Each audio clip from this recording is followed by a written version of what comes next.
श्री कृष्ण श्री कृष्ण श्री कृष्ण श्री कृष्ण। गुरुर्ब्रह्मा गुरुर्विष्णु गुरुर्देवो महेश्वरः गुरुसाक्षात् परं ब्रह्म तस्मै श्री गुरवे नमः तस्मै श्री गुरवे नमः। चार प्रकार के विद्यार्थी होते हैं। एक विद्यार्थी वो है जो बताया और उस बताने का जो तात्पर्य था उसको एक ही बार श्रवण करने से योग्य प्रकार से ग्रहण कर लेता है, वो है उत्तम अधिकारी। दूसरा वो है कि जो बताया उसे आधा समझ लेता है और आधा नहीं समझता, है मध्यम अधिकारी। तीसरा है जो बताया बिल्कुल नहीं समझता, बताते जाओ नर्मदे सा गोटा, बिल्कुल नहीं समझता। और चौथा महात्मा है कि जो बताया एग्जैक्टली उल्टा समझता है। तो बताने वाले आचार्य तो एक ही है, समझने वाले के बुद्धि में जो भेद है उसके अनुसार यह ज्ञान का आदान प्रदान होता है। ऐसे थोड़ी है कि बताते समय महात्मा एक उत्तम अधिकारी को अलग प्रकार से बता रहे हैं और मध्यम अधिकारी को अलग प्रकार से बता रहे हैं, नहीं, सबको ही बता रहे हैं। तो यहाँ जो बातें बताई जा रही है उसमें पहली बात ये बताई थी, तावदेव निरोधव्यम यावद हृति गतम क्षयम एतत् ज्ञानम च ध्यानम च शेषो अन्यश्च विस्तरः। तो ज्ञान और ध्यान क्या है कि जब हमारा मन अपने सोर्स में, चेतन में लय हो जाता है, तब तक के लगे रहो मुन्ना भाई, रुको मत। और इसके लिए करना क्या है, ये भी हम लोगों ने कई बार देखा है। करना ये है कि जगत के वस्तु, व्यक्ति, देश, काल, परिस्थिति, इसको लेकर के जो हमको एक आदत हो गई है किसी ना किसी प्रकार की कोई कमेंट्री करनी है, कमेंटेटर। आप देखा ना वो फुटबॉल के या क्रिकेट का कमेंटेटर, वो बॉल के पीछे दौड़ते रहते हैं, सबके सभी एक सेट गया, फिर दूसरा बॉल आया, अरे राम राम राम। जैसा वो कमेंटेटर का हाल होता है ना और सुनने वाले का, वैसा ही हम लोगों का हाल है। जो भी कुछ जगत में देख रहे, सुन रहे हैं, उसके बारे में कमेंट्री करना अत्यंत आवश्यक है। और ये पुरानी आदत है और दूसरा कुछ कारण नहीं। We don't mean anything bad, लेकिन ये आदत पड़ गई है, तो इस आदत को हमको बंद करना है। तो ये बहुत ही आवश्यक है। इसके द्वारा क्या होगा, इसके द्वारा हमारा मन जो है वो एकदम शांत रहेगा और शांत मन में ऋतम भरा प्रज्ञा प्रकट होती है। या ऐसा कहे, विक्षेप रहित मन की जो स्थिति है उस स्थिति को कहते हैं ऋतम भरा प्रज्ञा।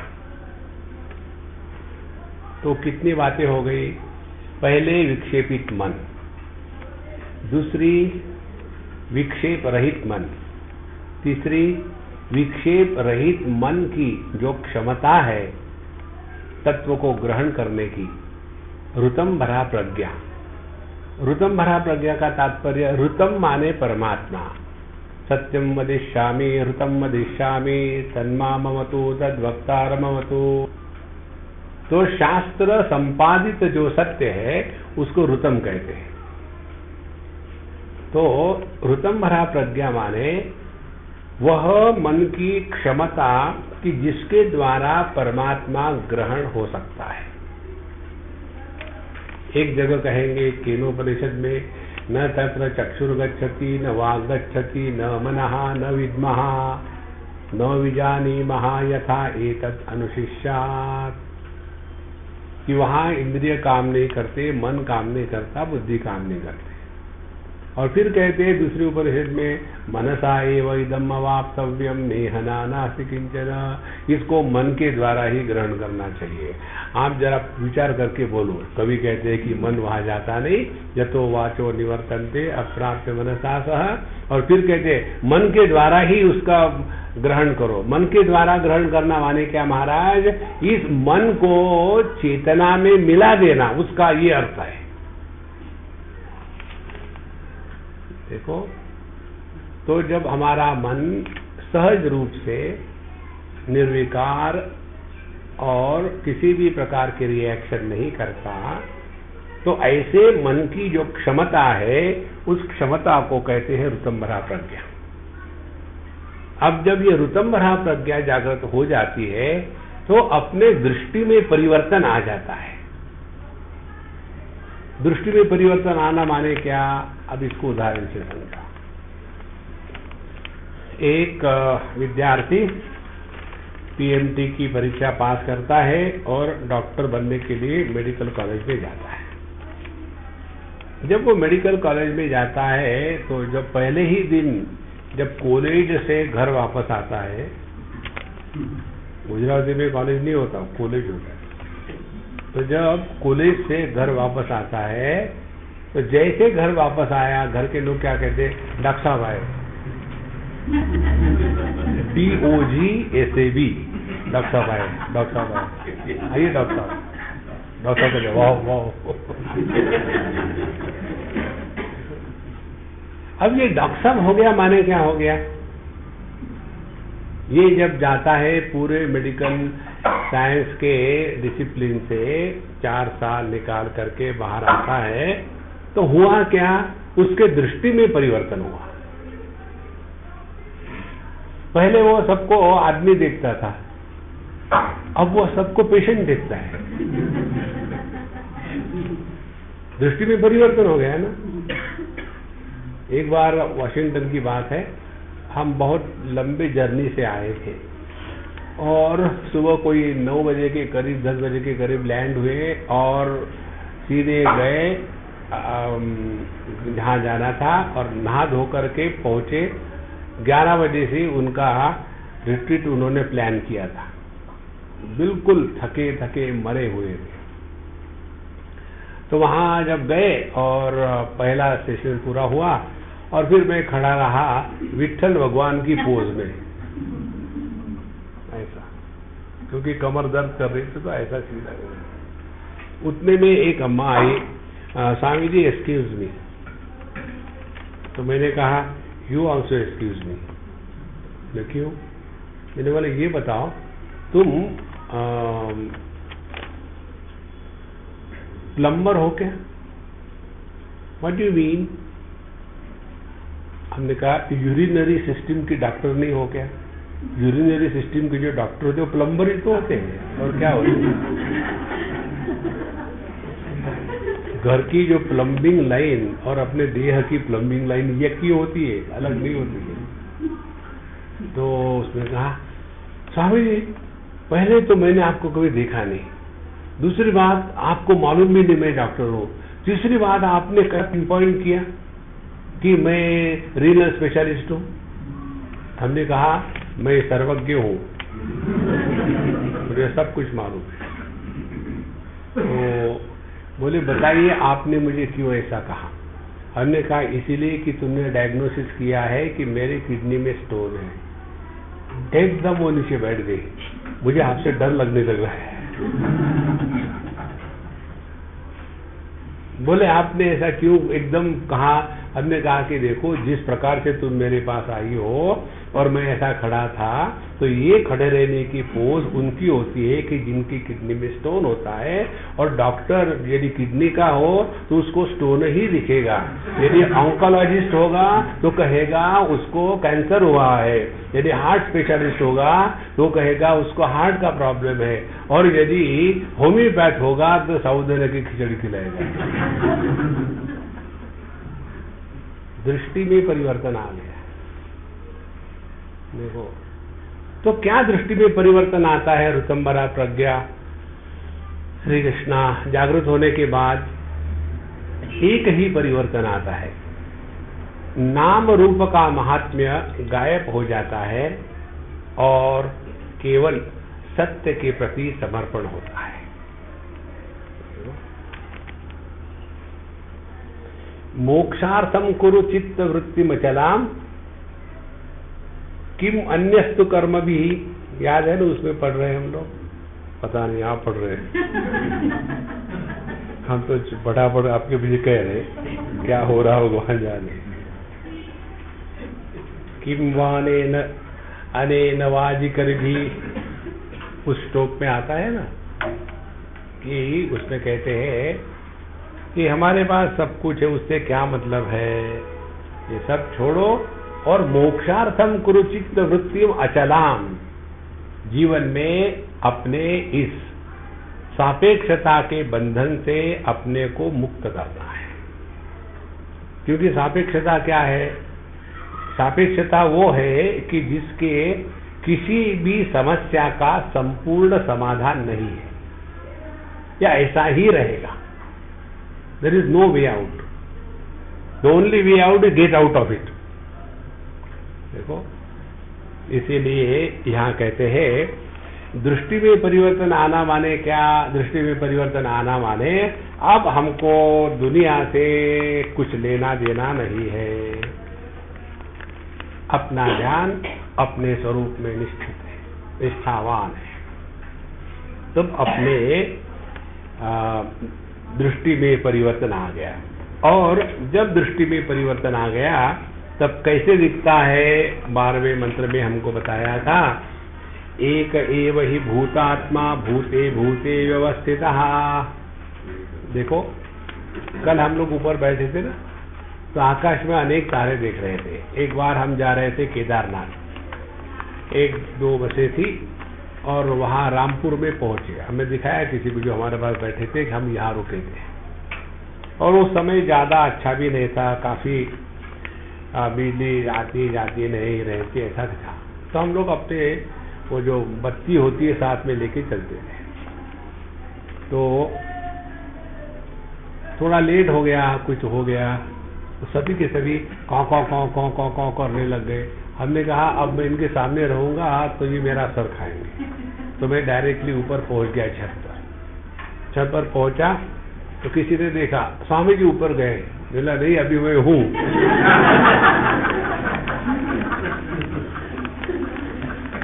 गया नहीं।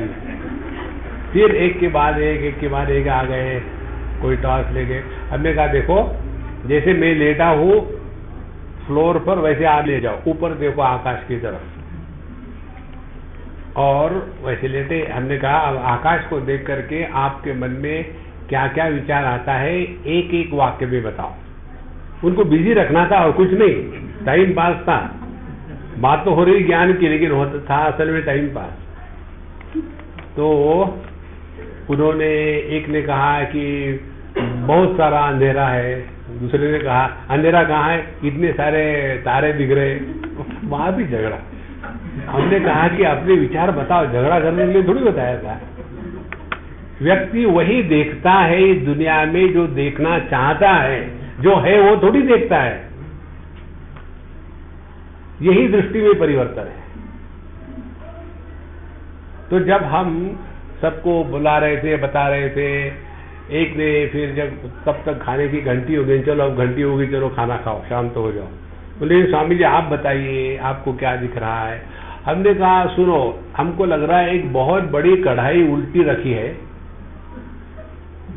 और उसको छेद हो गए, और उसके पीछे में एक बल्ब है, उसके कारण अनेक प्रकार के लाइट दिख रहे हैं, लेकिन इन अनेक लाइटों के पीछे एक ही लाइट है। तो स्वामी जी आप ऐसा उल्टा क्यों सोचते हैं? यहां यही कहते हैं एक एव ही भूतात्मा भूते भूते व्यवस्थितः। अनेकता में जो एक तत्व का दर्शन कर सकता है, उसके दृष्टि में आमूलाग्र परिवर्तन आ गया है। यस्मिन् सर्वाणि भूतानि आत्मन्नेवानुपश्यति सर्वभूतस्थमात्मानं न ततो विजुगुप्सते।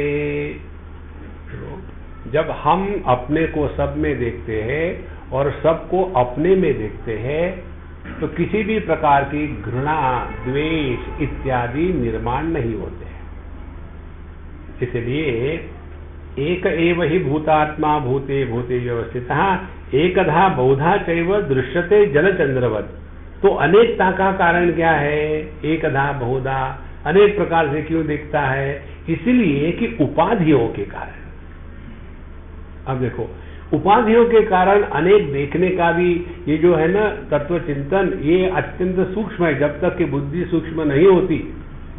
एक बार वृंदावन की बात है, हमारे स्वामी अखंडानंद जी महाराज बैठे हुए थे आराम से, और उनके अगल बगल में मारवाड़ी क्राउड ज्यादा रहता था। मारवाड़ी क्राउड माने मेजॉरिटी अनपढ़। तो बैठे रहे अपने। एक माता जी आई, गोल मटोला करके, ऐसा ऐसा करके, ऐसा करके, ऐसा करके थी ना, फिर थी, पता नहीं ऐसा क्यों करते, जैसे हेयर स्टाइल होता है ना, ऐसा करके फिर ऐसा करते, देवानंद स्टाइल। वैसे उन्होंने अपने घूंघट को पीछे कर लिया और फिर करके फिर बैठ गए। अच्छा, बैठने के पश्चात कहती है, महाराज जी आपको तो स्थूल बुद्धि है, हम तो सूक्ष्म बुद्धि वाले।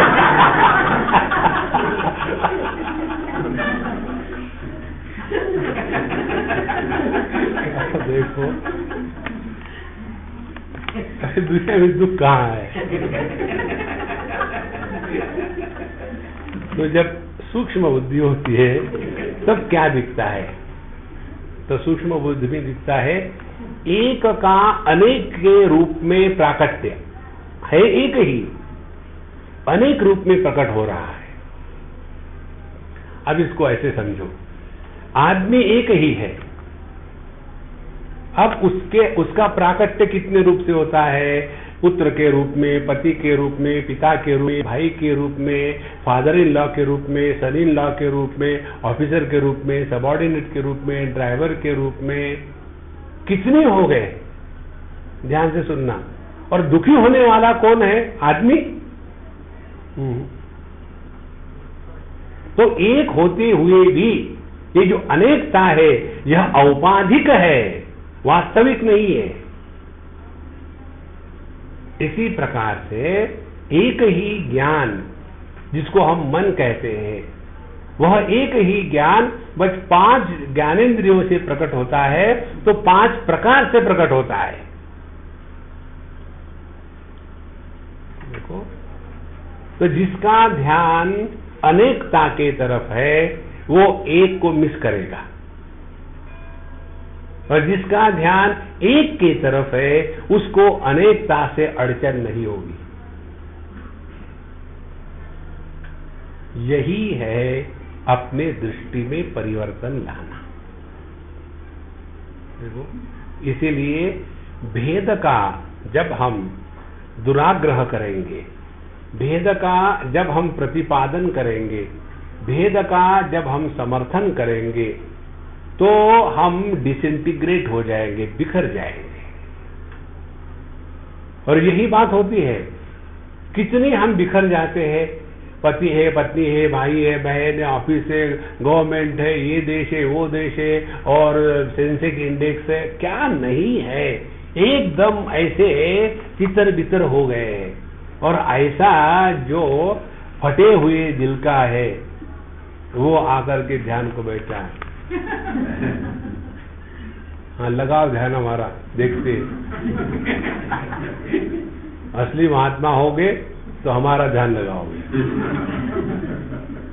तो महात्मा कहते हैं, भाई हम तो माफ कर देते आपको कि हम असली महात्मा नहीं। मुझे लगा ही।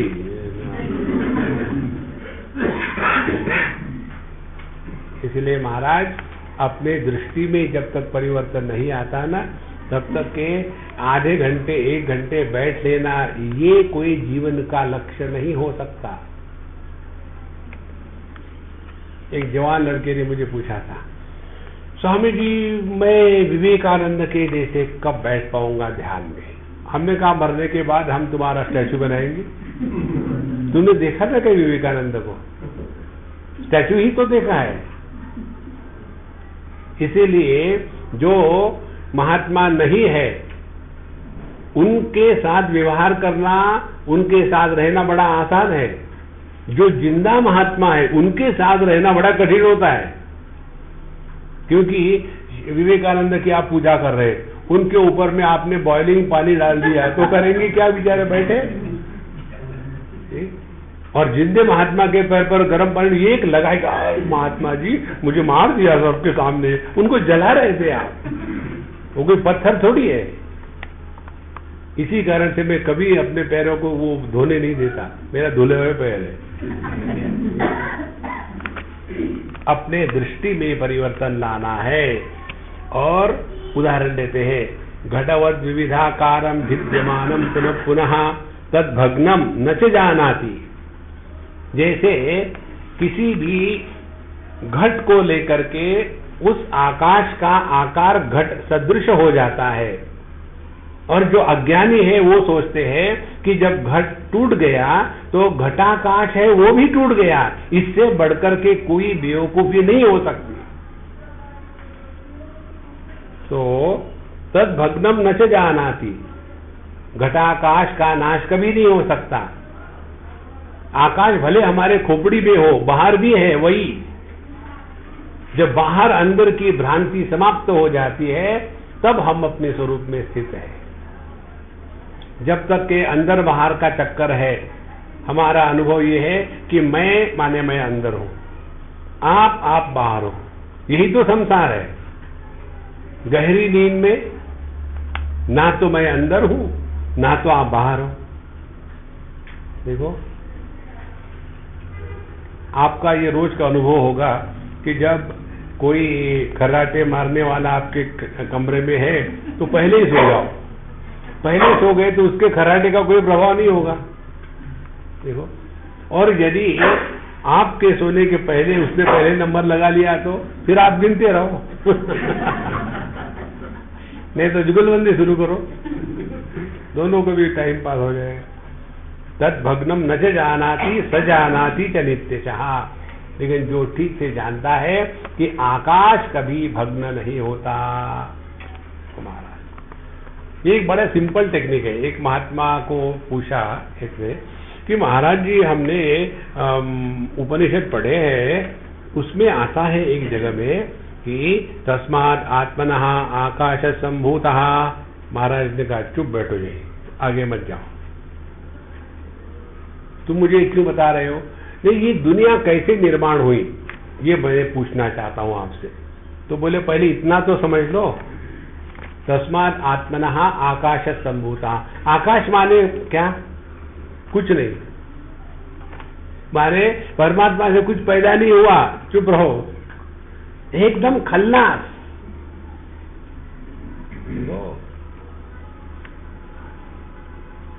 आकाश अवकाशात्मक,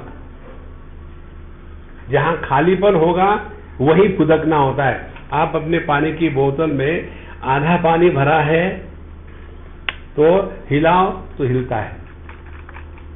इसी पानी की बोतल को एकदम पूरा भर लो, एक बूंद भी, एक बबल भी ना रहे, और फिर उसको टाइट लो और फिर कितना भी हिलाओ, पानी हिलेगा? हिलने के लिए खालीपन चाहिए। इसीलिए जो आदमी जितना खाली होता है ज्यादा हिलता है। अब क्या करें? चलो घूम के आते हैं क्योंकि खाली है। घूम के आते क्या करें? चलो चाय पीते क्योंकि खाली है। इसलिए अपने स्वरूप को पहचानने के लिए आकाश की जो साधना करी जाती है तो उसका तात्पर्य है आकाश सबको आधार देता है लेकिन किसी के द्वारा प्रभावित नहीं होता। आकाश के दृष्टि से अंदर बाहर नहीं है। कल भी हमने आपको बताया था कि हमारे जेब के अंदर चाबी है, फोन जेब के बाहर है, तो ये हो गया अंदर, ये हो गया बाहर। फिर फोन कमरे के अंदर है और हमारी खड़ाऊ बाहर है। ये हो गया अंदर बाहर। कभी कभी तो फोन बाहर कहते हैं, कभी कभी अंदर कहते हैं। देखो, फिर खड़ाऊ इस बिल्डिंग के अंदर है और कार बिल्डिंग के बाहर है। पहले तो कहा था कि खड़ाऊ बाहर है, अब कहते हैं अंदर है। देखो महाराज, ये अंदर बाहर का जो चक्कर है ना, यह केवल औपाधिक है। आकाश के दृष्टि से ना तो अंदर है ना तो बाहर है। कारण क्या है? ये अंदर बाहर की भ्रांति निर्माण करने वाली दीवारें वो कहां है? वो भी तो आकाश में ही है। तो आकाश के दृष्टि से अंदर बाहर नहीं होता। यह है दृष्टि में परिवर्तन। इसी प्रकार से जो चित्ताकाश है, मानसिक आकाश, ये मानसिक आकाश में भी वृत्तियां आती है जाती है, लेकिन आकाश के दृष्टि से वृत्ति का अस्तित्व ही नहीं है। देखो, और इस चित्ताकाश से ऊपर उठे फिर आए चिदाकाश में। चिदाकाश है शुद्ध चेतन सत्ता, जिसको कहेंगे सॉलिड स्पेस। अब इस पर चिंतन करो। स्पेस माने एम्प्टीनेस, खालीपन, सॉलिड माने पूरा भरा हुआ। ये है परमात्मा। हम तो कंफ्यूज हो रहे, वही तो हमारा धंधा है। चिंतन करो इस पर। तो तद भगवम न च जानाति स जानाति नित्यशः। तो जैसे घट की उपाधि का नाश होने से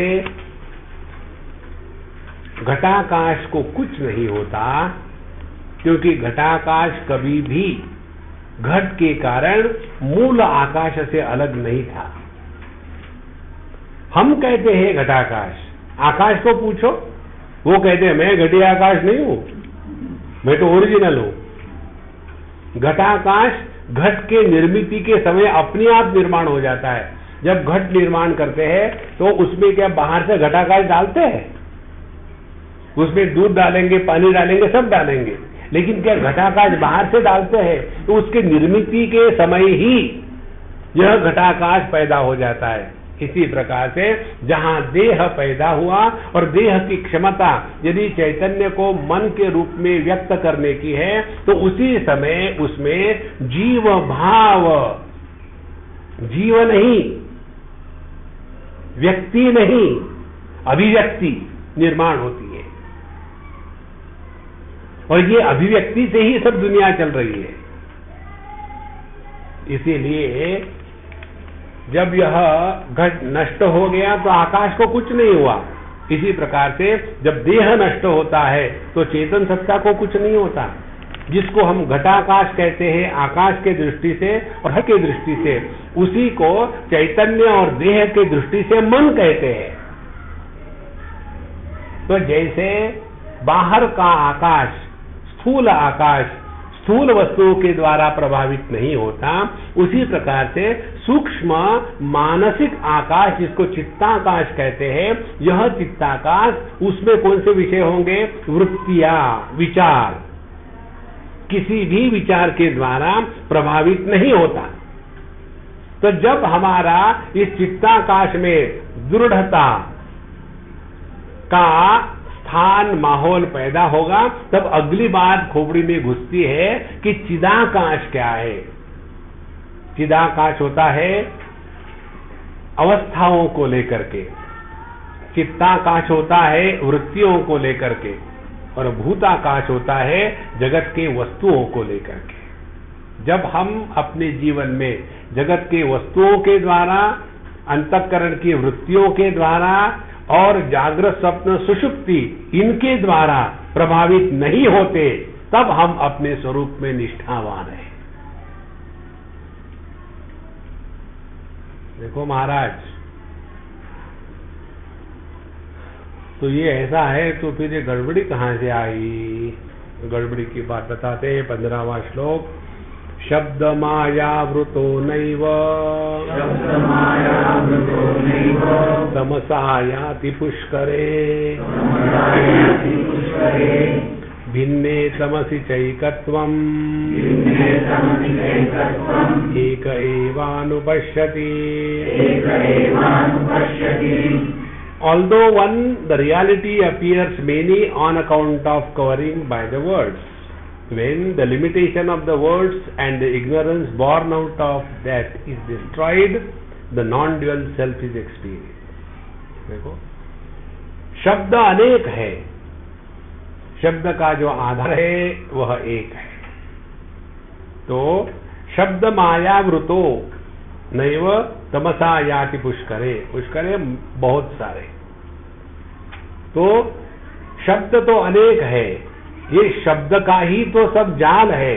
कल हम गए थे ना काली मठ में, वहां आपने एक फोटो देखा होगा काली माता का. काली माता खड़ी है, वहां बेचने के लिए रखे हुए थे और नीचे शिव जी लेटे हैं और वहां ये जबान निकाल करके पूरे मुंड माला पहनी हुई है. ये यही है तंत्र शास्त्र का सब और कुछ नहीं है. परमात्मा की जो शक्ति है जिसको काली माता कहते हैं, उस शक्ति का अधिष्ठान आधार परमात्मा है. जब शक्ति या प्रकृति या माया प्रकट हो जाती है तो उसका अधिष्ठान ढक जाता है. तो जब आप काली माता के दर्शन के लिए जाओ तो पहले क्या नजर आता है? शिव जी. पहले नजर आती है काली माँ. माने क्या? वाणी प्रारंभ हो गई, वैखरी वाणी आ गई. और उस वैखरी वाणी में क्या होता है? संस्कृत के 50 अल्फाबेट्स होते हैं. इसीलिए वो मुंड वाला जो है वो 50 अल्फाबेट है, आ ई उ लेकर के क्ष तक. और फिर वहीं से संसार प्रारंभ हो गया. जहां शब्द प्रकट हुआ संसार प्रारंभ हुआ, जहां शब्द समाप्त हुआ वहां संसार गायब हो गया. इसीलिए यहां कहते हैं शब्द मायावृतो नैव तमसा याति पुष्करे. जैसे तमोगुण या अंधकार के द्वारा जब कुछ ढक जाता है तो जो है वो नहीं दिखता. वही जब अंधकार उठ गया तो जो है वो दिखता है. इसी प्रकार से शब्द जालम महारण्यम चित्त भ्रमण कारणम. भगवान शंकराचार्य कहते हैं विवेक चूड़ामणि में कि ये शब्दों का जंगल भयानक है, इसमें हम फंस जाते हैं. इसीलिए जितना सूक्ष्मता से हम शांति का अनुसंधान करेंगे, यही हमने आपको आज सुबह बताया था कि जब हम कोई शब्द का मंत्र का उच्चारण करते हैं, ओम,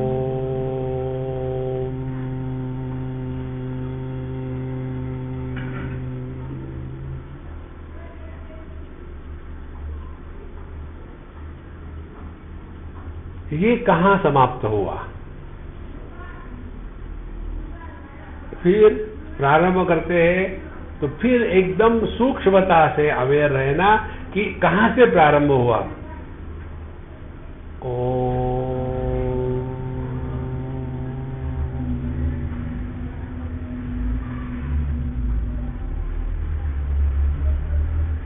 तो आपको स्पष्ट रूप से अनुभव आएगा कि प्रत्येक शब्द वाणी से निर्माण नहीं होता, वैखरी वाणी से निर्माण नहीं होता.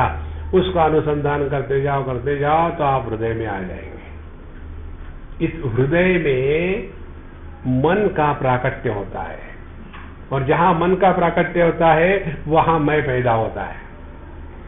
इसीलिए व्यक्ति जब कहता है कि जब मैं कह रहा हूं तो उसकी उंगली कहां जाती है? मैं कह रहा हूं नाक में लगाएगा वो, या सरदार भी होगा तो कहेगा घुटने में मैं कह रहा हूं? नहीं, क्योंकि मैं का स्थान सबको पता है कि मैं का स्थान अपना यह हृदय है. देखो, तो इसका सूक्ष्मता से अनुसंधान करें तो भिन्ने तमसि चैकत्वम, यह शब्द के द्वारा निर्माण किया गया अंधकार जब नष्ट हो जाता है तब एक एवानुपश्यति, तब पता चलता है कि एक ही तत्व शब्दों के कारण अनेक प्रतीत हो रहा है। स्वामी रामदास, नॉट रामदास, स्वामी राम, जो पहले पाकिस्तान अभी जो है वहां के थे, उनके ग्रंथों में एक जगह आता है, वो अपने को कभी मैं के रूप में नहीं कहते थे, राम कहता है। He used to address himself third person singular. तो वो उनके कहीं कहानी आती है कि 4 आदमी एक होटल में गए और चारों भिन्न भिन्न स्थानों से आए थे, बड़ी भीड़ थी। एक टेबल खाली था जिसमें 4 लोग जाके बैठे, और बैठने के बाद यदि एक ही ग्रुप के हो तो कोई झगड़ा नहीं। 4 अलग अलग स्थान से आए थे, तो एक ने कहा मंचे नेरो, दूसरे ने कहा जॉल खाबे, तीसरे ने कहा पानी ले आओ। तो हर एक ने अपनी अपनी भाषा में पानी को मंगाया, और वो जो वेटर था उसको चारों भाषा मालूम थी। तो चारों को लगा कि हमने अलग अलग वस्तु को मंगाया है। शब्दों में अनेकता थी, लेकिन शब्द के द्वारा जो बताया गया था वो एक ही तत्व था। देखो, इसीलिए शब्द अनेक होते हैं, साइलेंस एक होता है। रूप अनेक होते हैं, आकाश एक होता है। नेत्र, श्रवणेन्द्रिय इत्यादि ज्ञानेन्द्रिय अनेक है, लेकिन उसके पीछे मन एक है। मन की वृत्तियां अनेक है, लेकिन ये मन की वृत्तियां जहां से निकलती है वह मन की अभिव्यक्ति एक है। मन की अभिव्यक्ति भिन्न भिन्न देहों में होती है, लेकिन जिसकी अभिव्यक्ति हो रही है वह चेतन सत्ता एक है। एक एवानुपश्यति। इसलिए यह एक बहुत सूक्ष्म और महत्व की साधना है।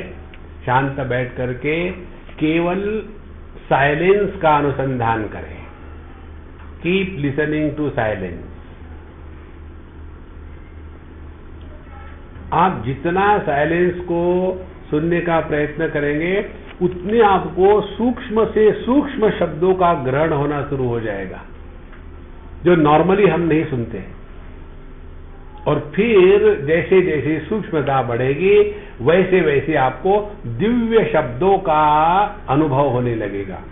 वो दिव्य शब्दों में आता है मृदंग, घंटा नाद, या शंख ध्वनि, या बांसुरी की आवाज, या वीणा की आवाज। ये सूक्ष्म भी आपको सुनने आ जाएंगे, और फिर आदमी उसमें फंस जाता है। मुझे तो आज ध्यान में बैठा तो बांसुरी सुनाई दी, कन्हैया लाल आए थे, फंसे।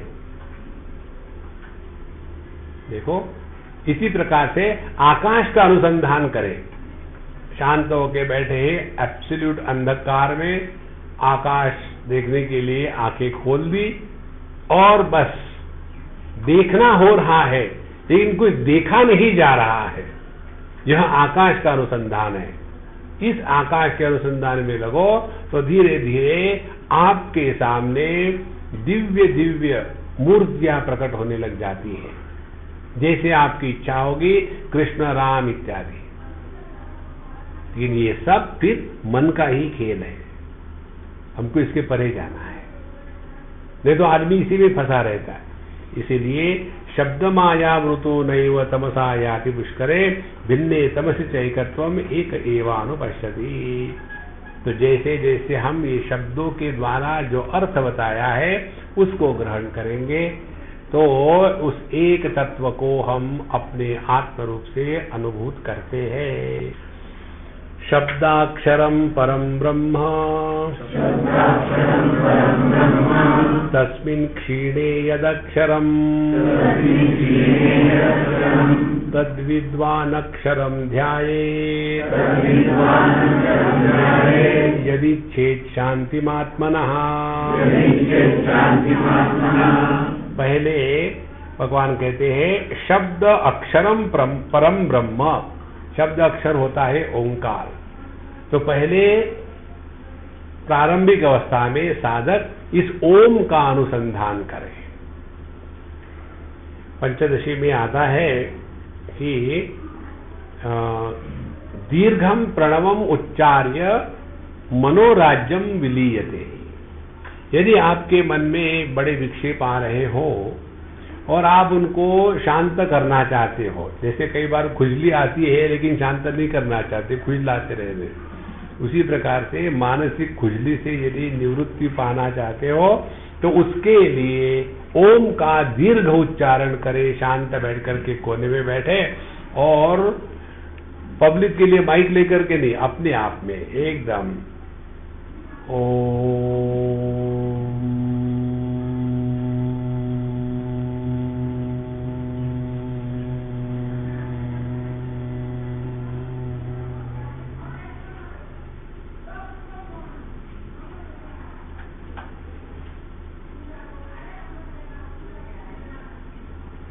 ऐसा 2, 4, 6, 10 बार करो तो मन में जितने विक्षेप है वो अपने आप मैकेनिकली शांत हो जाएंगे। इसको ठीक से समझ लेना। ओम के उच्चारण के द्वारा जो मानसिक शांति की स्थिति प्राप्त होती है वो केवल मैकेनिकल है। मैकेनिकल कैसा है? जैसे प्राणायाम के द्वारा मन की शांति, प्राणबंधनात् लीयते मनः। यदि आप प्राणायाम करो मन शांत हो जाता है, लेकिन is only mechanical application of the brake. और जहां ब्रेक उठाया फिर गाड़ी दौड़ने लगेगी। इसी प्रकार से पहले इस ओंकार की साधना में जब ओम का हम दीर्घ उच्चारण करते हैं तो धीरे धीरे धीरे धीरे मन शांत हो जाता है। शब्दाक्षरम परम ब्रह्म तस्मिन् क्षीणे यद अक्षरम तद विद्वान, तद अक्षरम विद्वान। जहां हमने ओम का उच्चारण क्षीण हो गया माने समाप्त हो गया, तो वहां जो बचा रहता है वो है असली अक्षर। ध्यान से सुनना, पहले ओम को अक्षर कहा है। अक्षर माने क्या? जिसका क्षरण नहीं होता।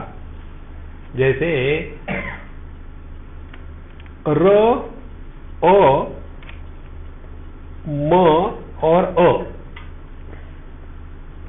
तो ये लेकर के क्या बनेगा? राम। र प्लस आ की मात्रा रा, म प्लस अ की मात्रा राम। अब इसी से आप दूसरा लिखो रावण। र आ की मात्रा, वो अ की मात्रा, ण अ की मात्रा, रावण। तो रावण लिखो या राम लिखो, इसमें र में कोई फर्क आने वाला है क्या? र तो वैसा का वैसा ही है, इसीलिए इसको अक्षर कहते हैं। इसमें कोई पाप पुण्य निर्माण नहीं होता। तो यह जो ओम है यह अक्षर है, और इस अक्षर का जब शांत हो गया तो वहां उस स्थिति में जो प्रकट होता है, क्या प्रकट होता है? ध्यान से सुनना। पहले ओम के शब्द को हम अनुसंधान कर रहे थे तो हम थे, लेकिन महत्व था शब्द का। और जब शब्द समाप्त हो गया तस्मिन् क्षीणे, तो शब्द का महत्व खत्म हो गया, शब्द के अभाव का महत्व आया। शब्द के अभाव का महत्व आया तो फिर हम दूसरे बार फिर शुरू करेंगे ओम। और यदि पहले शब्द के महत्व को समाप्त किया, फिर शब्द के अभाव के महत्व को समाप्त किया, और तीसरी स्थिति में हम उसको महत्व दे रहे हैं कि जिसने शब्द के भाव और अभाव दोनों को प्रकाशित किया है, वह असली अक्षर तत्व है।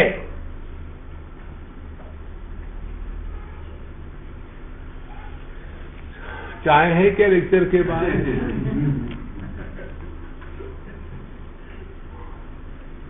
देखो महाराज, नायमात्मा बलहीनेन लभ्यः, तो शब्दाक्षरम परम ब्रह्म तस्मिन् क्षीणे यद अक्षरम तद विद्वान ध्यायेत। तो विद्वान जो समझदार साधक है उसमें अपना ध्यान ना तो शब्द के तरफ देना है, ना तो शब्द के अभाव के तरफ देना है, उसका ध्यान होना है उसके तरफ जिसने शब्द के भाव अभाव दोनों को प्रकाशित किया है, लेकिन दोनों के द्वारा जो प्रभावित नहीं होता, और इसीलिए शब्द की अशांति और शब्द के अभाव की शांति, ये दोनों जिसके लिए समान है, वही इन दोनों के परे है। देखो, द्वितीय अध्याय में यहां से तो शुरू करते हैं, समत्वम योग उच्यते, सुख दुखे समय कृत्वा लाभा लाभो जया जयो ततो युद्धाय युज्यस्व नैवं पापम अवाप्स्यसि। ये संपूर्ण जगत हमेशा द्वंद्व का ही बना हुआ है। शांति होगी तो अशांति होगी, रोग होगा तो स्वास्थ्य होगा, लंबा होगा तो छोटा होगा, मोटा होगा तो पतला होगा, स्त्री होगा तो पुरुष होगा। ये तो जगत ऐसा ही बना हुआ है, इसमें कुछ नवीन नहीं है। जब ये बात स्पष्ट समझ में आ जाती है तो व्यक्ति इन सब के परे चले जाता है, और इस स्थिति में रहना बहुत आसान है, क्योंकि उसमें कुछ करना नहीं है। इट इज ऑल अनडूइंग, इसमें कुछ बनना नहीं है। It is all unbecoming. देखो, शब्दाक्षरम परम ब्रह्म तस्मिन् क्षीणे यदक्षरम तद विद्वान अक्षरम ध्यायेत् यदि चेत शांतिमात्मनः। यदि वह विद्वान साधक अपने स्वरूप में निष्ठा प्राप्त करना चाहता है, तो उसने शब्द और शब्द के द्वारा बताया गया जगत और शब्द का अभाव और उसके द्वारा बताई गई सुषुप्ति अवस्था, तो शब्द का तात्पर्य हुआ जागृत स्वप्न और तत्क्षीणे का तात्पर्य हो गया सुषुप्ति। जो जागृत स्वप्न सुषुप्ति इन तीनों का प्रकाशक है, वह इस साधक के लिए लक्ष्य है। वही हमारा ध्यान होना है। जिसने अपने आपको इसमें जोड़ लिया है, वही अपने स्वरूप के दिशा में, योग्य दिशा में अग्रसर हो रहा है। नहीं तो इतने, मुझे तो आज तक समझ भी नहीं आया प्रश्न कैसे आते हैं, where from the questions come.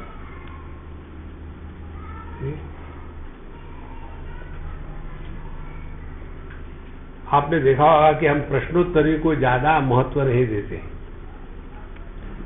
Group discussion को महत्व नहीं देते। ग्रुप डिस्कशन में जिसके जवाब लंबी होगी वो सबको चुप करता है और कुछ नहीं होता। प्रश्नोत्तरी में उसमें भी कुछ नहीं होता, क्योंकि जब हम प्रश्न पूछते हैं तो हमको उत्तर मिलता है, समाधान थोड़ी मिलता है। समाधान आपको स्वयं को ढूंढना पड़ेगा। हम आपके लिए खाना खाए तो आपका पेट थोड़ी भरेगा। तो आप जब प्रश्न पूछते हो तो उसका उत्तर हम देंगे, लेकिन आपके मन में जो प्रश्न है वो तो बना है ना। इसीलिए प्रश्न का अपने ही आप अनुसंधान करो, इसका क्या हो सकता है, स्पेंड टाइम ऑन दैट। देखो, तब जिस प्रश्न का उत्तर हम स्वयं ढूंढते हैं उसको समाधान कहते हैं, और जिस प्रश्न का समाधान आचार्य देता है उसको उत्तर कहते हैं, और फिर हम आचार्य को सर्टिफिकेट देते हैं। बड़ा अच्छा बताया आपने। अंदर क्या हुआ, कंफ्यूजन मेंटेन्ड। नारायण। शब्दाक्षरम परम ब्रह्म तस्मिन् क्षीणे यदक्षरम तद विद्वान अक्षरम ध्यायेत् यदि चेत् शान्तिमात्मनः। द्वे विद्ये वेदितव्ये दो शब्द ब्रह्म परम च यत् शब्द ब्रह्मणि निष्णातः परम ब्रह्मादिगच्छति। मुंडकोपनिषद में पहले ही प्रश्न आता है, कस्मिन्नु भगो विज्ञाते सर्वमिदं विज्ञातं भवति इति। और वहां बताते हैं कि द्वे विद्ये वेदितव्ये परा चैवा परा च तत्र अपरा ऋग्वेद यजुर्वेद सामवेद अथर्ववेद शिक्षा कल्प व्याकरणम निरुक्तम छंदम ज्योतिषमिति अथ परा यया तत् अक्षरम अधिगम्यते। दो प्रकार की विद्या है, एक है परा विद्या और एक है अपरा विद्या। अपरा विद्या माने वह ज्ञान, वह विद्या जो सापेक्षता जगत में रहता है। तो यह अज्ञान का ही क्षेत्र है, यह अपूर्णता का क्षेत्र है। It is the field of relative existence. और वो क्या है? चारों वेद, ऋग्वेद, सामवेद, यजुर्वेद, अथर्ववेद, ये सब अपरा विद्या का क्षेत्र है। हरे राम। उसके बाद जो वेदों के 6 अंग है, षडांग कहते हैं उनको, ये जो व्याकरण, निरुक्त, छंद, ज्योतिषम इत्यादि, ये जो 6 अंग है, ये भी अपर विद्या के हैं। अपर विद्या में जीव को अनेक माना है और जीव को सत्य माना है। और इसीलिए उसमें बताएंगे पाप करो तो स्वर्ग में जाओ, पुण्य करो तो नरक में जाओ, और दोनों की खिचड़ी हो गई तो बम्बई में आ जाओ। देखो, फिर वही पुनरपि जननम पुनरपि मरणम। लेकिन उसमें चिंतन नहीं करते, पहले कर्म फिर जीव, या पहले जीव फिर कर्म। तो जब तक कि ये जीव वस्तु क्या है इसका अनुसंधान नहीं करेंगे, तब तक के आपको ऐसा करना चाहिए, बाया हाथ है, दाहिना हाथ लगा है, आप बिना नहाए मंदिर में आ गए, महापाप हो गया। और वही तंत्र शास्त्र में चले जाइए, वहां नहाने को पाप कहेंगे। देखो, वैष्णवों में सुबह सुबह उठ करके भगवान की पूजा करेंगे, तांत्रिकों में रात को पूजा होती 12 बजे। वैष्णवों में दूध का भोग चढ़ाएंगे और तांत्रिकों में वहां बलि देंगे, और दोनों कहेंगे हम ठीक है। ये सब सापेक्षता का क्षेत्र है। इसलिए द्वे विद्ये वेदितव्येतु, तो ये दोनों प्रकार की विद्याओं को जानना आवश्यक है। अपरा विद्या इसलिए कि इसको जानकर इसका त्याग कर दे, और परा विद्या इसलिए कि इसको जानकर अपने जीवन में उतारे। देखो, जो अपने भारतवर्ष में सिगरेट के पैकेट पर लिखा होता है, cigarette smoking is injurious for health. हम जाते हैं, भाई एक पैकेट है ना, देखते हैं, अब वो सील है कि इसमें झूठ मूठ डाल दिया कि चाइनीज है, देखने के लिए देखते हैं, हाँ इसके ऊपर छपा तो है cigarette smoking is injurious to health, 2 packet और दे देना। माने cigarette smoking is injurious to health, इसका कोई परिणाम पड़ा क्या? कुछ। तो वो किस लिए लिखा था? ताकि हम उसका त्याग करें। लेकिन फिर हम लोग उसी को एक अथॉरिटी मान करके स्वीकार करते हैं। इसी प्रकार से यह जो जीव का प्रसंग शास्त्रों में आता है, उसका तात्पर्य किस लिए है? उसका तात्पर्य है कि हम पहले अपने आप को देह से भिन्न देही के रूप में स्वीकार करें। जब तक के हम अपने को देही के रूप में स्वीकार नहीं करते, तब तक के हमने आध्यात्म क्षेत्र में एक भी कदम आगे नहीं रखा है। देखो, अब जब देही से अन्य के रूप में स्वीकार करने का तात्पर्य क्या है, अब इसके ऊपर चिंतन करो। देखो, जहां हम इस चिंतन में लग जाते हैं तो पता चलता है कि हम देह में नहीं है, देह हम में है। देखो, देह के कारण हम नहीं, हमारे कारण देह है। हम प्रश्न कैसा पूछते हैं, ये आभूषणों में सोना है ना कि मिट्टी है? नहीं नहीं बाबूजी, हम आपको झूठ थोड़ी बोलेंगे, झूठ बोलने वाले दूसरे होते हैं। आप तो महात्मा है ना, हम आपको सच सच बताएंगे, आपकी कसम, मेरी कसम मत खाना। तो प्रश्न क्या है? सुवर्ण में, रादर आभूषणों में सुवर्ण है क्या, ये प्रश्न है। वास्तविकता क्या है? वास्तविकता है सुवर्ण में आभूषण है। ये जो उल्टी बुद्धि है ना, उसको हमको ठीक करना है। सुवर्ण में आभूषणों में सुवर्ण है, ये जब हम कहेंगे तब हम सापेक्षता के जगत में फंसे हुए हैं। एक आदमी गया एक सोनार के पास, उसने अपनी वेडिंग रिंग निकाली, बोले देखो भाई मैं बड़ा मुश्किल में हूं, इसको रख लेना, लेकिन इसको बेचना मत, मैं जरूर पैसे वापस करूंगा दुगने, लेकिन अभी मुझे जरूरत है। तो उसने देखा सोने की है क्या?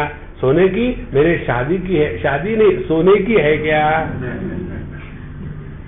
और फिर उसने वो सोने की रिंग लेकर के जब शालिग्राम के पत्थर पर रगड़ना शुरू किया, धीरे से मेरे पत्नी की ये प्रेम की निशानी है, प्रेम अपने पास रख लो, मुझे देखना है कि ये असली सोना है या नहीं है। तो उस आदमी का ध्यान था नाम रूप और उसके साथ जुड़ी हुई जितनी कमोशन थे उसके साथ। और उस सोनार का वो ब्रह्मज्ञानी था, उसको कोई फर्क नहीं पड़ता उसमें सुवर्ण है क्या। इसी प्रकार से इस जगत को जब हम देखते हैं, लगते हैं, तो हमारा ध्यान कहाँ है? क्या हमारा ध्यान इस नाम रूप के विविधता में है और इसी को हम महत्व दे रहे हैं? देखो, एक बार की बात है, बंबई की एयरपोर्ट पे हम बैठे हुए थे, फ्लाइट को डिले होगा जो भी होगा, हम बैठ करके अपना देख रहे थे। सबसे बढ़िया स्थान होता है एयरपोर्ट, बड़ा मजा आता है वहां। एवरीबडी इज कंफ्यूज, कैओस, और हर एक दूसरे से अपने आप को स्मार्ट दिखाना चाहता है, और मजा आता है उसमें, अपना टाइम पास हो जाता है। तो मैं बैठा हुआ था, एक सिंधी आया, मैं सिंधियों को दूर से स्मेल कर सकता हूं। तो एक सिंधी आया, आकर के मुझे कहता है मैं यहां बैठूं। मैंने बोला मुझे क्या मालूम, यू डिसाइड।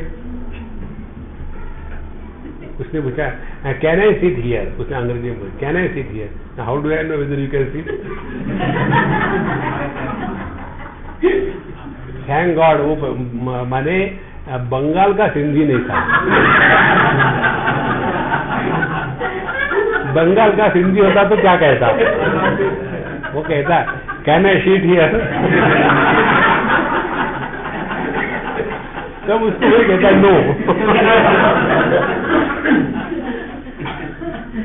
तो वो बैठा, बैठने के पश्चात बोले बाबा जी आपका नाम क्या है? हमने कहा आपने मुझे ऑलरेडी एड्रेस किया है, मेरा नाम बाबा जी है, आप तो सब जानते हैं। नहीं, मैंने सोचा आप बाबा जी होंगे। मैंने बोला हाँ बाबा जी है। तो फिर दूसरा प्रश्न, आपके गुरु का नाम क्या है? तो मैंने उनके चरण छुए, आप मेरे गुरु हैं। अब वो कंफ्यूज हो गए, आप करते क्या हो? बेकार हूं। मैं असल में सच बोल रहा था, ये वो झूठ बोले, मैं क्या करूं, बेकार हूं। तो फिर आप इधर से उधर कैसे जाते हैं? टिकट थे। फिर आपके टिकट के लिए पैसे कहाँ से आते हैं? आपके जैसे संत लोग हमको देते हैं। अभी आप मेरे से मिले हो, बिना पैसे देके जाओगे?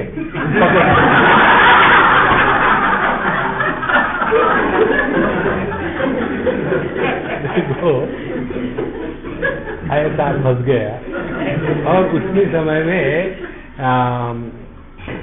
उसने कहा कि आप दूसरे महात्मा है, बाबा जी है जो मेरे लाइफ में है, जिसने मुझे कोई बात नहीं बताई। नॉर्मली बाबा जी लोग कहते कि हमारा ये आश्रम है, हमारा वो आश्रम है, हम ये कर रहे हैं, अपना कार्ड निकल के देंगे, ये करेंगे, वो करेंगे, आप कुछ नहीं कर रहे। हमने कहा कुछ है नहीं तो क्या दिखाया आपको, हम ऐसे बेकार है। फिर उन्होंने कहा वृंदावन में एक स्वामी शरणानंद जी महाराज थे, वो जब छोटे थे, पाकिस्तान की बात है, 7, 8, 9 साल के, तब वो अंधे हो गए थे किसी के कारण, और बड़े अमीर घर के, करोड़पति। तो बाकी के उनके जितने रिश्ते नाते थे सब उनका लूट के ले गए, और ये छोटा सा अंधा बच्चा बचा। देखिए महात्मा जी के साथ रह गया, और फिर जो भगवान के भजन में लग गए तो बड़े श्रेष्ठ महात्मा हो गए। ये चारों धाम की उन दिनों में उन्होंने 5 बार यात्रा करी, पैदल अंधे होते हुए। देखो ये उनकी भगवान के प्रति निष्ठा।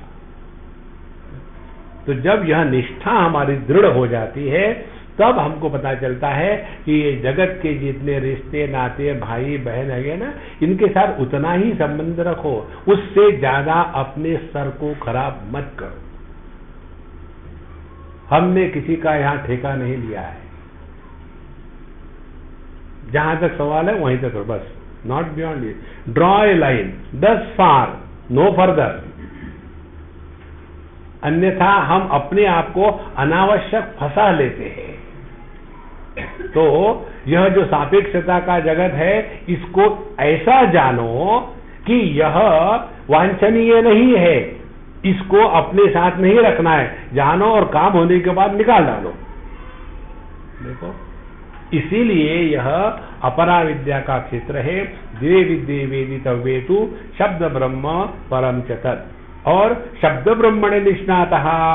और यदि हमने शब्द ब्रह्म का तात्पर्य है, यदि हम इस तत्व के चिंतन में जो जो शब्द प्रकट होते हैं, तो जो जो शब्द प्रकट होते हैं शास्त्रों में, तत्वमसि महावाक्य या तो अहम ब्रह्मास्मि, इसका चिंतन अनुसंधान करते रहे। शब्द ब्रह्मणे निष्णातः का तात्पर्य है कि जो शब्दों को त्याग करके शब्द के अर्थ को ग्रहण करता है। देखो अब हम अर्थ को ग्रहण कर रहे हैं कि अनर्थ को ग्रहण कर रहे हैं, ये डिपेंड करता है हम किस प्रकार के अधिकारी है। उत्तम है कि मध्यम है कि अधम है कि अधमाधम है। एक जगह कहानी आती है, ऐसे ही गांव था और बच्चों की स्कूल थी छोटी सी, और वो गुरुजी पढ़ा रहे थे कि बच्चों को हवा पढ़ानी है, आज कैसे पढ़ाओ इनको हवा में, अब क्या करो। उन्होंने देखा, वो देखिए पहाड़ी, हाँ जी गुरुजी, देखिए उस पर एक पेड़ है, देखा, हाँ देखा, और पेड़ हिल रहा है ना, हाँ हिल रहा, वो जिसके कारण हिल रहा है उसको हवा कहते। समझ में आ गया? हाँ जी गुरुजी। बता, तुम बताओ, वो पहाड़ी हवा है। उसको समझ नहीं आया, उसको ऐसी समझ है। तो जैसे आप हंसे, सब स्टूडेंट हंसे, फिर नहीं वो पेड़ हवा है, दूसरी ज्ञान की पराकाष्ठा। तीसरा कहता है नहीं नहीं पेड़ कैसे होगा, वो हिलता हुआ पेड़ हवा है। चौथा कहता है नहीं नहीं नहीं पेड़ का जो हिलना है वो हवा है। और गुरुजी ने क्या कहा था, कहीं नामो निशान नहीं। इसी प्रकार से हम सत्संग में जाते हैं और सब कुछ सुनते हैं, क्या समझ में आया, स्वामी जी जोक बड़े अच्छे मारते हैं, क्या समझ में आया, यही समझ में आया। इसीलिए शब्द ब्रह्मणि निष्णातः परम ब्रह्माधिगच्छति। यदि हमने शब्द का योग्य अर्थ ग्रहण किया है तो उसी क्षण हमारे सभी प्रश्न, सभी उत्तर, सभी अपेक्षा एकदम शांत होकर के अपनी अनुभूति वैसी ही होती है जैसे आप कार में बैठते हो तो सामने की जो विंड शीट होती है, ग्लास होती है, उसमें आपका अपना प्रतिबिंब या डैशबोर्ड पर रखे हुए वस्तु का प्रतिबिंब दिखता है, लेकिन ग्लास को उसका स्पर्श नहीं होता। इसी प्रकार से अपनी स्थिति होती है। हम इस जगत में रहते हैं, बैठते हैं, खाते हैं, उठते हैं, चलते हैं, सोते हैं, रोते हैं, लेकिन इसका एक लव मात्र भी स्पर्श अपने को नहीं होता। इस अनुभूति में नित्य निरंतर रहना, यही है जीवन की परिपूर्णता, यही है जीवन की कृतकृत्यता। शब्द ब्रह्मणि निष्णातः परम ब्रह्माधिगच्छति। अपर ब्रह्म में नहीं, अपर ब्रह्म में माने गया पाप हो गया, पुण्य हो गया, फिर जन्म हो गया, मरम हो गया, पिछले जन्म के माँ बाप, इस जन्म के माँ बाप, चक्कर में कब तक पड़े रहोगे, बहुत हो गया, इनफ इज इनफ। एक हमने आपको कई बार बताया, इसको स्पष्ट समझ लो, जिंदगी भर हम KG1 में नहीं रह सकते। जैसे ये लड़की है, इसको मैं पूछूं सुखदा तुम कितनी क्लास में हो, KG1, अभी तो KG1 में हो, मुझे अच्छा लगता है, तो तुमको बड़े अच्छा लगे, लेकिन वो अच्छा दिखेगा क्या? इसी प्रकार से जिंदगी भर नहीं, हम अपना हम मांस नहीं खाते, मच्छी नहीं खाते, सुबह जल्दी उठ जाते हैं, हम बिल्कुल किसी को गाली नहीं देते, गाली सुन लेते हैं। एक जो गुडी गुडी होते हैं ना, dangerous fellows. We have to grow, rise above relativity, तब जाकर के हमारे मन में जगत को लेकर के कोई भी प्रश्न, विकार, विकल्प नहीं आएंगे, और तब संकल्प प्रभवान कामान त्यक्त्वा सर्वान अशेषतः, भगवद गीता के ये जो श्लोक का अर्थ है तब हृदय में प्रकट होगा। ग्रंथमभ्यस्य मेधावी ज्ञान विज्ञान तत्परः फलालमिव धान्यार्थी त्यजेत ग्रंथमशेषतः। यहाँ एक बहुत सुंदर ये श्लोक आता है बृहदारण्यक उपनिषद में भी। वहां कहते हैं पलालम इव धान्यार्थी, जब ये पैडी की हार्वेस्ट होती है, चावल की हार्वेस्ट होती है, चावल को चावल बनाने के पहले उसको पैडी कहते हैं। तो जा करके पूरे खेत को काटा, सूखे हुए पैडी को, और उसके पश्चात फिर उसकी धुनाई करी।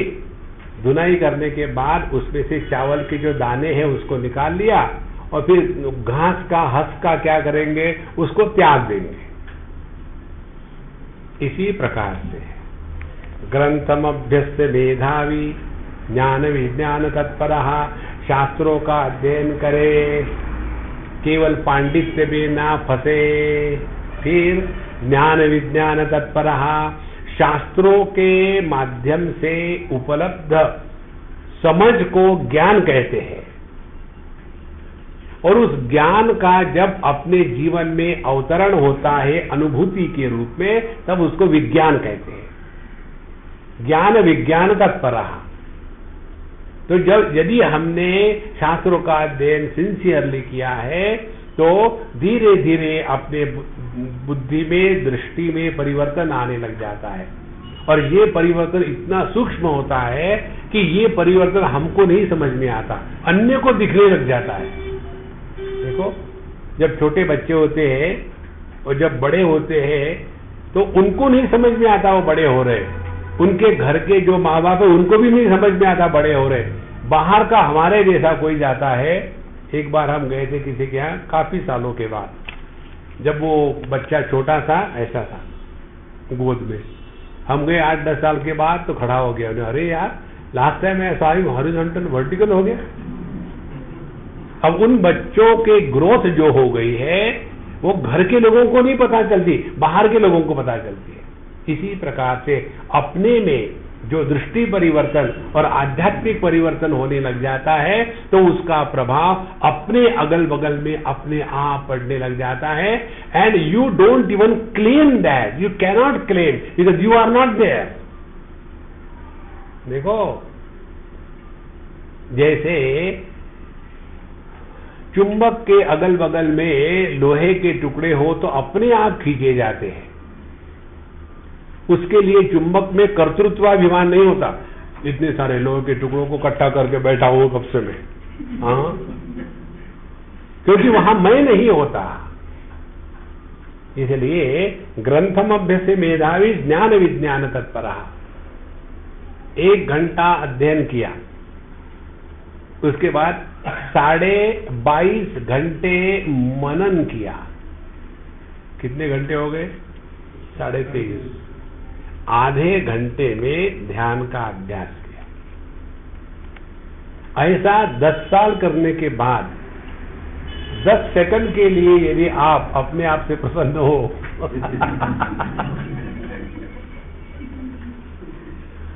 तो बहुत उपलब्धि हो गई। This is too much, Swamiji, this is too much. ग्रंथम अभ्यस्य मेधावी ज्ञान विज्ञान तत्परः और उसके पश्चात त्यजेत ग्रंथम अशेषता। अब उस पुस्तकों को पकड़ के मत रखना, माने शब्दों में मत फंसे रहना।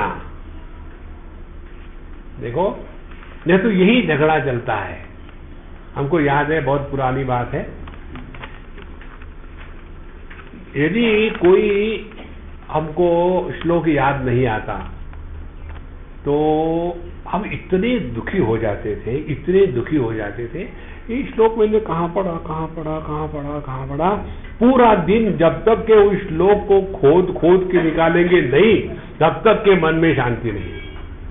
एक दिन हमारे दिमाग में प्रकाश पड़ा, यार क्या फर्क पड़ता है श्लोक कहीं भी हो, अपने को अपने स्वरूप से मतलब है। जिस दिन हमने वो झगड़ा खत्म कर दिया, एकदम मन शांत। देखो, इसीलिए पलालमिव धान्यार्थी त्यजेत ग्रंथम अशेषतः। धान्यार्थी जो चावल चाहता है उसको इस कचरे को फेंकना ही है। तो जो अपने स्वरूप पे निष्ठा प्राप्त करके रहना चाहता है, उसके लिए ये जो ग्रंथ है ये केवल एक माध्यम मात्र है, यही सब कुछ नहीं है जीवन का। नहीं तो इसीलिए हम फंसे रहते हैं। इसके पश्चात ये विचार और आगे चलता है, उसको हम शाम के इसमें पूरा करेंगे। ओम पूर्णमदः पूर्णमिदं पूर्णात् पूर्णमुदच्यते पूर्णस्य पूर्णमादाय पूर्णमेवावशिष्यते। ओम शांति शांति शांति। हरि ओम। श्री गुरुभ्यो नमः। हरि ओम।